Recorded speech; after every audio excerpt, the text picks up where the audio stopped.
जोहार, जय मूल निवासी। मैं आकर्ष और आप देख रहे हैं MN TV।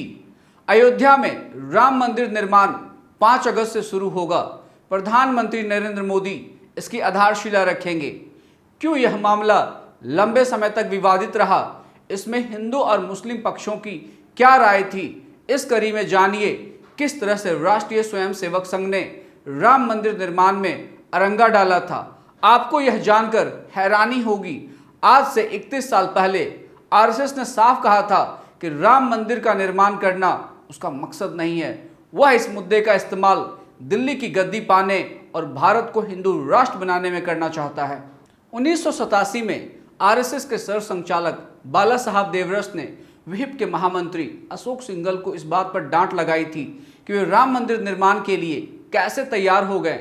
उस वक्त एक फार्मूला बना था जिसके तहत विदेशी तकनीक का इस्तेमाल करके बाबरी मस्जिद को बिना नुकसान पहुंचाए अपने स्थल से हटाया जाना था और राम चबूतरे से राम मंदिर का निर्माण शुरू हो जाना था। जब यह बात देवरस को पता चली तो उन्होंने सिंघल से कहा, इस देश में 800 राम मंदिर विद्यमान हैं, एक और बन जाए तो 801वां होगा।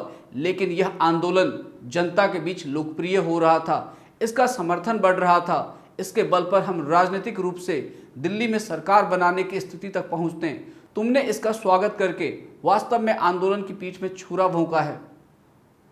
वर्ष 1987 में दिसंबर का महीना था जब देवरस की यह हैरान करने वाली बात सुनकर सिंघल खुद चकित रह गए। देवरस और सिंघल के बीच इस हैरत अंगेज वार्तालाप का दावा वरिष्ठ पत्रकार और अयोध्या विवाद सुलझाने के लिए बने अयोध्या विकास ट्रस्ट के संयोजक शीतला सिंह ने कही है। शीतला सिंह फैजाबाद से निकलने वाली अखबार जन मोर्चा के संपादक हैं।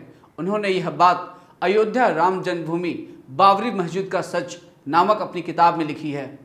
शीतला सिंह ने अपनी किताब के पेज नंबर 110 में इस घटना का जिक्र किया है।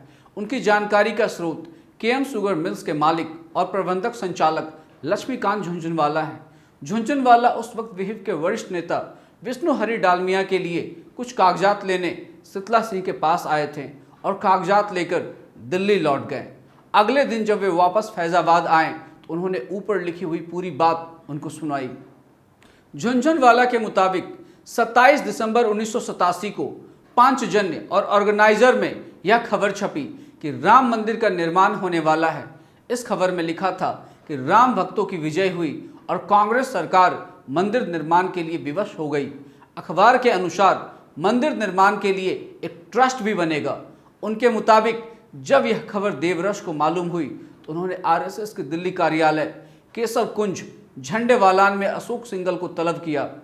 देवरस ने अशोक सिंघल से कहा, तुम इतने पुराने स्वयंसेवक हो, तुमने इस योजना का समर्थन कैसे कर दिया? सिंघल ने कहा, हमारा आंदोलन तो राम मंदिर के लिए ही था, यदि वह स्वीकार होता है तो उसका स्वागत करना चाहिए। इस पर देवरस उन पर बिफर गए और कहा, तुम्हारी अक्ल क्या घास चढ़ने चली गई है? दिलचस्प बात है कि यह समाचार आरएसएस के मुखपत्र, ऑर्गेनाइजर और पांचजन्य के अलावा उस समय देश के अन्य किसी भी समाचार माध्यम में नहीं छपे थे। जाहिर है इस खबर के स्रोत विहिप के ही लोग थे। महंत नित्य गोपाल दास इस ट्रस्ट के अध्यक्ष थे और राम जन्मभूमि न्यास के अगुवा परमहंस रामचंद्र दास भी इसमें शामिल थे। ये दोनों विश्व हिंदू परिषद द्वारा चलाए जा रहे राम जन्मभूमि आंदोलन के शीर्ष नेताओं में थे। तत्कालीन प्रमुख मुस्लिम नेता सैयद शहाबुद्दीन ने भी शुरुआत में इस ट्रस्ट के प्रयासों पर ऐतराज जताया था।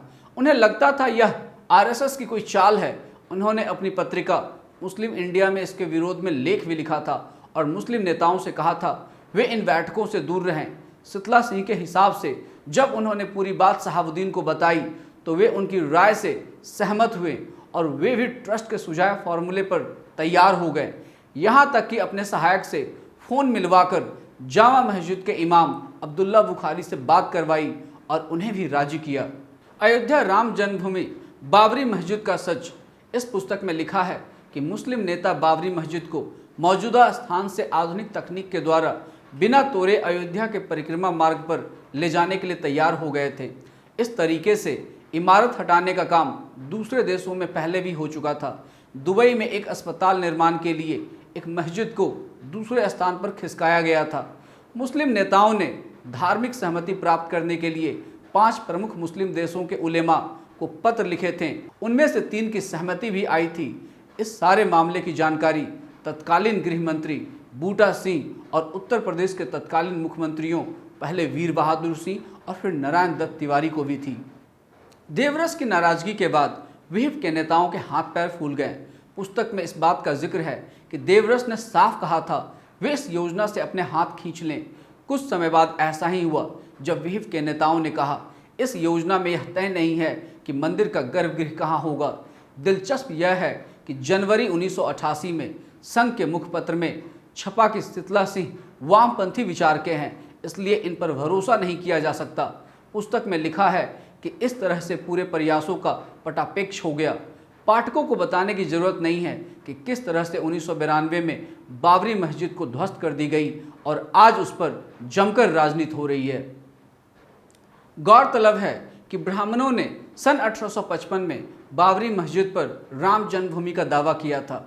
ये विवाद तब बड़ा हो गया जब 23 दिसंबर 1949 को पंडित जवाहरलाल नेहरू के द्वारा फैजाबाद जिले के कलेक्टर के नायर के हाथों रामलला की मूर्ति मस्जिद में रखी गई और यह मूर्ति गोरखपुर से गीता प्रेस के प्रमुख हनुमान पोद्दार के घर से लाई गई थी। उस वक्त उत्तर प्रदेश के मुख्यमंत्री और देश के प्रधानमंत्री दोनों ही ब्राह्मण थे। वहीं बुद्धिस्ट इंटरनेशनल नेटवर्क का कहना है कि अयोध्या बौद्ध विहार है। 1857 में विवादित मस्जिद के स्थान को लेकर ब्राह्मणों और मुसलमानों के बीच झगड़ा हुआ और हत्याएं हुई। इसकी तहकीकात करने के लिए सर मेजर जनरल कनिंघम वहां गए और सर मेजर जनरल कनिंघम ने पुरातात्विक आधार पर तहकीकात की और आर्कियोलॉजिकल सर्वे ऑफ इंडिया को रिपोर्ट सौंपी, जिसमें कहा गया कि अयोध्या में प्राचीन पुरातात्विक बौद्ध अवशेष हैं। यहाँ पर सम्राट अशोक ने बौद्ध विहार बनवाया था।